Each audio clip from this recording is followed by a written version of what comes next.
Hello everyone, welcome back to Trek A Day, and continuing on with my top 50 favorite Star Trek characters, we have at number 15, William Riker. The charming ladies' man who's as cool as jazz. Someone who has a relaxed command style without losing professionalism or authority. The perfect number one for Captain Picard. They work really well together and see how their styles connect. The great intermediary between the captain and the way that position needs to be a little separate from the crew and then the rest of the crew, being that approachable leader that Riker was. I always found him to be one of my favorite characters throughout TNG.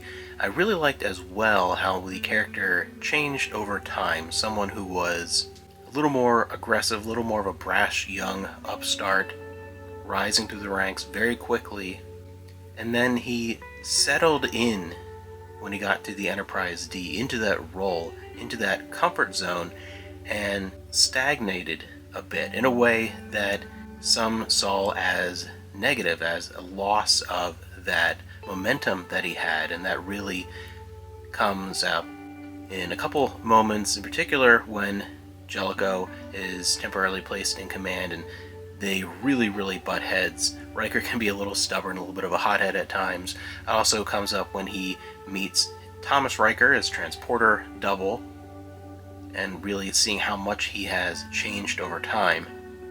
And in Best of Both Worlds, when he's confronted by Shelby, who in many ways reminds him of his younger self, and that's partly why they clash.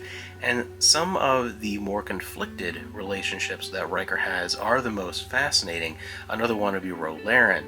Both Riker and Picard take her under their wing in a very different fashion. Picard, it's almost this fatherly relationship, and Riker, it's a little more aggressive and hard-nosed and demanding, but only because he sees such great potential in her. And I think moments of conflict, even within friendships that he has, when Worf wants him to take the place of Alexander to help him commit suicide after he might never again regain the use of his legs, after that deadly blue barrel attack, and at points where he vehemently disagrees with someone or is at odds.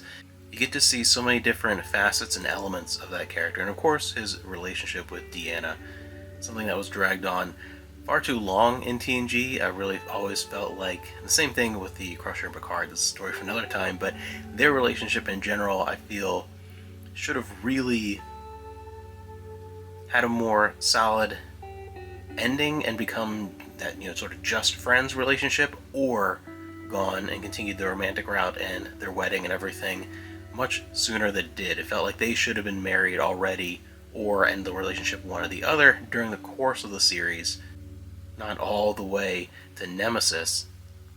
But I really liked their relationship, and again, part of that frustration was wanting to see them just be together already, for good. So Riker was a character that I always enjoyed because I felt like there were many facets to that character that came out depending on the situation, and a character who, when you first meet him, you might misread him until he enters those less comfortable situations, and seeing him grapple with things as he ages and settles down in a certain style, and that creates an internal conflict, and then reaching that point where he is beyond that and is comfortable with who he is now versus who he was when he was younger, and getting to see that journey with the character. So Riker has always been one of my favorites.